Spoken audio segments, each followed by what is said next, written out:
నమస్తే ఫ్రెండ్స్, నేను మీ జర్నలిస్ట్ వాలి. చేబ్రోలు కిరణ్, కామన్ మ్యాన్ కిరణ్ పేరుతో ఈయన వీడియోలు చేస్తూ ఉంటాడు.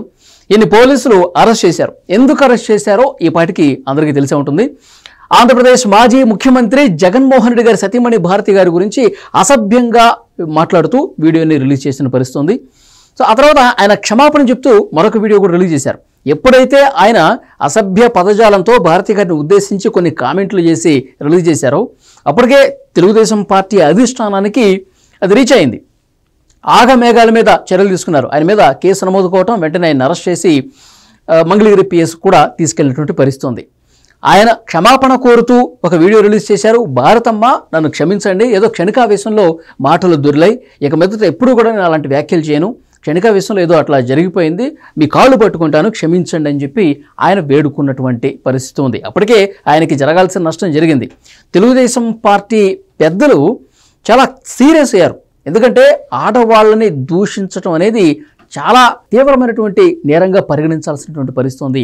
అది మన పార్టీయా బయట పార్టీ ఎవరైనా సరే మహిళల్ని దూషించడం అనేది పార్టీ లైన్ని దాటడమే. అది కింది స్థాయిలో ఉన్న తెలుగుదేశం పార్టీ కార్యకర్త, లేకపోతే నాయకుడా, ఎమ్మెల్యేనా, మంత్రి, ఎవరైనా సరే, ఏ హోదాలో ఉన్న వ్యక్తి అయినా సరే పార్టీ లైన్ దాటద్దు, మహిళలని కించపరిస్తే చర్యలు తీసుకుంటామని చెప్పి వెంటనే కేసు నమోదు చేసి చేబ్రోలు కిరణ్ మీద అరెస్ట్ చేసిన పరిస్థితి ఉంది.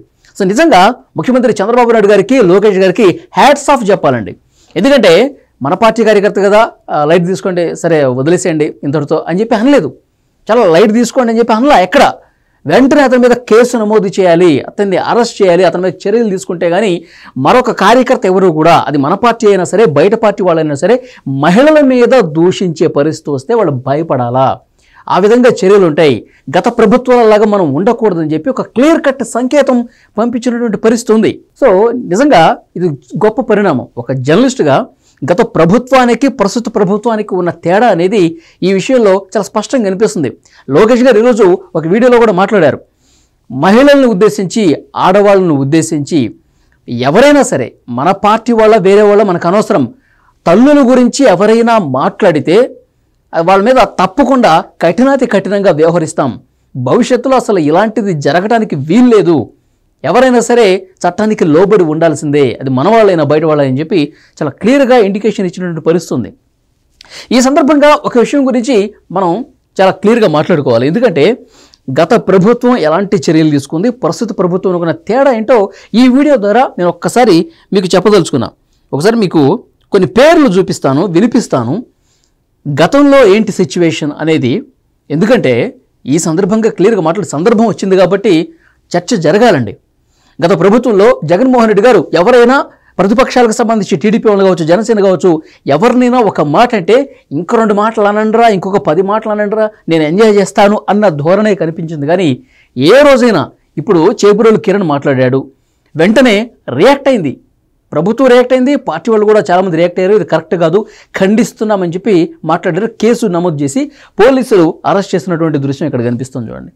సో అంటే ఎంత ఎంత క్లియర్గా ఉంది ఈ ప్రభుత్వం, ఈ కూటమి ప్రభుత్వం ఆడవాళ్ళని కించపరుస్తూ అసభ్యంగా మాట్లాడితే ఎలా ఉంటుందనేది ఇవాళ జరిగినటువంటి ఈ ఘటన ఒక ఎగ్జాంపుల్గా చెప్పాల్సినటువంటి పరిస్థితి ఉంది.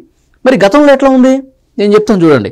ఇక్కడ లిస్టు మొత్తం నేను రాసుకున్నాను, ఎవరెవరు ఏం మాట్లాడారు, ఎలాంటి పరిస్థితి అనేది. పోసాని కృష్ణమురళి మనం చూసాం. అంటే పోసాని కృష్ణమురళి ప్రెస్ మీట్లు పెట్టి మరి సజ్జల రామకృష్ణారెడ్డి కావచ్చు, సజ్జల భార్గవ్ కావచ్చు, ఆ పార్టీకి సంబంధించిన నాయకులు స్క్రిప్ట్లు పంపిస్తే, సాక్షి మీడియా నుంచి స్క్రిప్ట్ వస్తే దాన్ని ఏ విధంగా ప్రెస్ మీట్లలో చదివి వినిపించాడు, ఎంత బండ బూతులు పవన్ కళ్యాణ్ గారిని ఉద్దేశించి మాట్లాడి మనం చూసాం.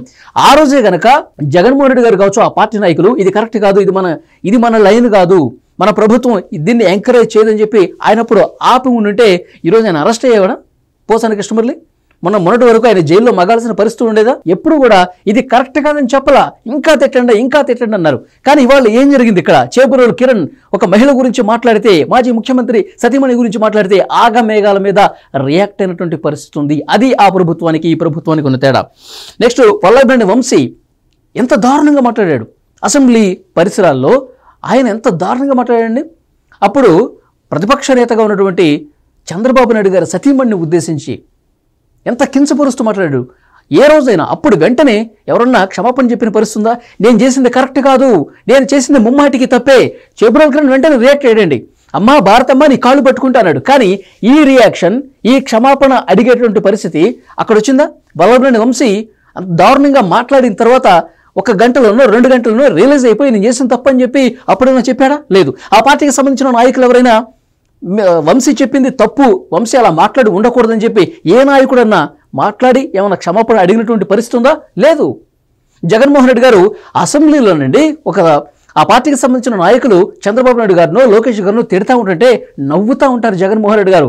ఇంకా తిట్టు, ఐఎమ్ ఎంజాయింగ్ అన్న ధోరణిలో ఆయన ఎక్స్ప్రెషన్ పెట్టిన పరిస్థితుంది. ఇక వాళ్ళ కొడాలి నాని గారు నీ అమ్మ మొగుడు వాడమ్మ మొగుడు ఇదే కదా ఈ లాంగ్వేజ్. ఏ రోజైనా ఈ భాష కరెక్ట్ కాదని చెప్పి వారించిన పరిస్థితుందా? లేదు. శ్రీరెడ్డి ఆమె ఎక్కడెక్కడి నుంచో వీడియోలు పెడతా ఉంటుంది, ఎంత అసభ్యంగా మాట్లాడుతుంది, బూతులు మాట్లాడుతుంది. ఒక మహిళ ఉండి ఆ రకమైనటువంటి మాట్లాడకూడదమ్మా, ఇది కరెక్ట్ కాదు, ఇది పద్ధతి కాదు. జగన్మోహన్ రెడ్డి గారి మీద నీకు ప్రేమ ఉంటే అభిమానం ఉంటే ఉండొచ్చు, కానీ ఇంత దారుణంగా మాట్లాడాల్సిన అవసరం లేదు కదా అని చెప్పి ఆమెను ఆపి ఉండాల్సింది. ఎవరన్నా మాట్లాడారా? లేదు. తర్వాత పంచు ప్రభాకర్ ఆయన ఎక్కడో దేశ విదేశాల నుంచి వీడియోలు రిలీజ్ చేస్తూ ఉంటాడు, బూతులు మాట్లాడుతూ ఉంటాడు, అసభ్యంగా మాట్లాడుతూ ఉంటాడు. అతన్ని కంట్రోల్ చేసినటువంటి పరిస్థితి లేదు. రోజా సంగతి సరే. వర్రా రవీందర్ రెడ్డి ఆయన జగన్మోహన్ రెడ్డి గారి సొంత సోదరండి షర్మిల గారిని ఉద్దేశించి రాజశేఖర రెడ్డి గారికి పుట్టలేదు, రాజశేఖర రెడ్డి గారి రక్తం నీలో లేదు, ఈ రకంగా మాట్లాడిన పరిస్థితుంది. సో దీన్ని అప్పుడేమన్నా కంట్రోల్ చేశారా? సొంత సోదరికి సంబంధించే సోషల్ మీడియాలో వైఎస్ఆర్ కాంగ్రెస్ పార్టీ సైకిల్ మాట్లాడుతున్నటువంటి నేపథ్యంలో ఏ ఒక్కరైనా దీన్ని అడ్డుకున్న పరిస్థితి ఉందా? వాళ్ళ మీద కేసులు నమోదు చేసిన పరిస్థితి ఉందా? లేదు. ఇంకొకటి, గోరంట్ల మాధవ్ నగ్న వీడియోలు, ఆయన ఒక పార్లమెంట్ ఎంపీగా అయ్యుండి నగ్న వీడియో రిలీజ్ చేసి దాని మీద ఇంకా ఆయన్ని వెనకేసుకురావటం, ఆయన్ని వంతపాటమే కనిపించింది. కానీ ఎక్కడైనా ఆయన మీద ఒక కమిటీని ఏర్పాటు చేసి ఇది కరెక్టా కాదా, ఈ వీడియో కరెక్టా కాదా, అతను చేసింది రైటా రాంగా, దీన్ని ఎక్కడ కూడా ఎవరు కూడా మాట్లాడే పరిస్థితి లేదు. ఇంకా ఆయన్ని వెనకేసుకొచ్చిన పరిస్థితి ఉంది. ఎమ్మెల్సీగా చేసినటువంటి అనంతబాబు ఆయన కూడా నగ్న వీడియో ఒకటి బయటకు వచ్చింది కదా, ఇది కరెక్ట్ కాదని చెప్పి ఏ ఒక్కరైనా మాట్లాడిన పరిస్థితి ఉందా? అతను సస్పెండ్ చేసినటువంటి పరిస్థితి ఉందా? లేదే. ఎక్కడ చర్యలు తీసుకోలేదు. ఇట్లా చెప్పుకుంటూ పోతే చాలా మంది ఉన్నారండి. దువ్వార శ్రీనివాస్ కావచ్చు, పిన్నెల రామకృష్ణారెడ్డి, తోపుదుర్తి చంద్రశేఖర్ రెడ్డి, జోగి రమేష్, ఆయన బూతులకైతే అంతే లేదు. ఆయన ఇంకా ఇష్టం వచ్చినట్టుగా చంద్రబాబు నాయుడు గారి మీద ఒక బహిరంగ సభలో పవన్ కళ్యాణ్ గారిని అరే ఒరే అనుకుంటూ ఎంత దారుణంగా మాట్లాడాడు. జగన్మోహన్ రెడ్డి గారు అదే సభలో కూర్చొని నవ్వుతున్నాడు, ఇంకా ఎంకరేజ్ చేస్తున్నటువంటి పరిస్థితుంది. ఏ రోజు అనేది కరెక్ట్ కాదని చెప్పాడా? చర్యలు తీసుకున్నటువంటి పరిస్థితి ఉందా ఆ పార్టీ? తమ్మినేని సీతారాం కావచ్చు, పేర్ని నాని కావచ్చు, పోతుల సునీత కావచ్చు, అన్నా రాంబాబు కావచ్చు, అనిల్ కుమార్ యాదవ్ కావచ్చు, నల్లపురెడ్డి ప్రసన్న కుమార్ రెడ్డి కావచ్చు, కాకాని గోవర్ధన్ రెడ్డి కావచ్చు, కారుమూరి నాగేశ్వరరావు, మొన్న కారుమూరి నాగేశ్వరరావు ఆయన ప్రభుత్వంలో ఉన్నప్పుడు కాదండి, రీసెంట్గా 2 రోజుల క్రితం ఆయన ఏమన్నాడు? ఇదే విధంగా తెలుగుదేశం పార్టీ నాయకులు ఉంటే ఇదే విధంగా ఒకరి తర్వాత ఒకరిని అరెస్టులు చేసుకుంటూ పోతా ఉంటే నెక్స్ట్ మేము వచ్చిన తర్వాత క్షమించం, గుంటూరుకి అటువైపు ఉన్న వాళ్ళని లాగి కొడతాం, ఇటువైపు ఉన్న వాళ్ళని నరికేస్తాం. చూసారా ఎంత కండకావరంతో ఇంకా మాట్లాడుతున్నారు. ఇంకా వాళ్ళ భాష మార్చుకోని పరిస్థితి కనిపిస్తోంది. ఇప్పటికైనా వాళ్ళ నాయకుడు కావచ్చు, ఆ పార్టీ వాళ్ళు కనీసం చెప్పిన పరిస్థితి లేదండి. మనం తగ్గాలి, మనం ఈ భాష ఉపయోగించడం వల్లే మనం ఓడిపోయినటువంటి పరిస్థితి ఉంది, ఇప్పటికైనా మనం బుద్ధి తెచ్చుకోవాలని చెప్పి ఎక్కడ కూడా ఆ పార్టీ నాయకులు మాట్లాడిన పరిస్థితి లేదు. అదేవిధంగా రాచమల్లి శివప్రసాద్ రెడ్డి, పెద్దిరెడ్డి రామచంద్రారెడ్డి, కాటసాని రాంభూపాల్ రెడ్డి, తర్వాత వెంకటరెడ్డి ఇప్పుడు సోషల్ మీడియాలో తెగ మాట్లాడుతూ ఉన్నారు. కేఎస్ ప్రసాద్ లాంటి వాళ్ళు, ప్రదీప్ రెడ్డి, చింత, రోజారమణి. సో ఇలాంటి వాళ్ళందరూ కూడా ఇంకా పేటరేగిపోతున్న పరిస్థితి. వాళ్ళ ప్రభుత్వం కాకపోయినా ఉన్నా సరే వాళ్ళ భాష ఇదే విధంగా కొనసాగుతుంది. కానీ ఇక్కడ ఈ ప్రభుత్వం చేయండి, ఆ ప్రభుత్వంలో ఏ విధంగా మాట్లాడినా కనీసం దాని మీద ఇది కరెక్ట్ కాదని చెప్పలేదు, ఇంకా మీరు తిట్టండి అని ప్రోత్సహించిన పరిస్థితుంది. కానీ ఇక్కడ చూస్తే తెలుగుదేశం పార్టీ కార్యకర్త ఒక మాట అనేసరికి వెంటనే ఇది మన పద్ధతి కాదు, మన ప్రభుత్వం ఈ విధంగా వ్యవహరించకూడదు, మన పార్టీ సిద్ధాంతాలు ఇది కాదు, ఆడవాళ్ళని దూషించే పరిస్థితి ఏ ఒక్కరు చేసినా సరే కఠినంగా వ్యవహరిస్తామని చెప్పి ఒక క్లియర్ కట్ ఇండికేషన్ ఇచ్చినటువంటి పరిస్థితి ఉంది. కాబట్టి నాయకులు ఎట్లా ఉంటారో ఆ పార్టీకి సంబంధించినటువంటి క్యాడర్ కూడా అదేవిధంగా తయారవుతుందండి. గతంలో ఆ పరిస్థితి ఉంది. ఇప్పుడు చాలా చక్కగా అభివృద్ధి సంక్షేమ కార్యక్రమాలు చేసుకుంటూ ఏ ఒక్క నాయకుడు కూడా మితిమీరి మాట్లాడకూడదు, ముఖ్యంగా మహిళల విషయంలో అని చెప్పి ఒక గట్టి సంకేతం ఇచ్చిన పరిస్థితి. కొంతమంది తెలుగుదేశం పార్టీ కార్యకర్తలు మాట్లాడుతున్నారు. ఇప్పుడు కొద్దిగా వాళ్ళు చెప్తా ఉన్నారు, చెబురోళ్ళు కిరణ్ని పార్టీ నుంచి సస్పెండ్ చేసేశారు, అరెస్టు చేయకుండా ఉండాల్సిందని చెప్పి కొంతమంది మాట్లాడుతున్నారు. కానీ నేనేమంటానంటే అరెస్టు చేస్తేనే, ఎందుకంటే మరొకరు ఆడవాళ్ళ గురించి మాట్లాడటానికి ధైర్యం చేరండి. పార్టీ కరెక్ట్ డెసిషన్ తీసుకుందని చెప్పి నేను అనుకుంటున్నాను. సో డెఫినెట్గా ఏ పార్టీ అయినా సరే, అది వైఎస్ఆర్ కాంగ్రెస్ పార్టీయా, జనసేననా, తెలుగుదేశం పార్టీయా, ఏదైనా సరే పార్టీకి సంబంధించిన నాయకులు, కార్యకర్తలు కొంత విలువలతో కూడినటువంటి రాజకీయం చేయాల్సినటువంటి అవసరం ఉంది, ముఖ్యంగా మహిళల విషయంలో.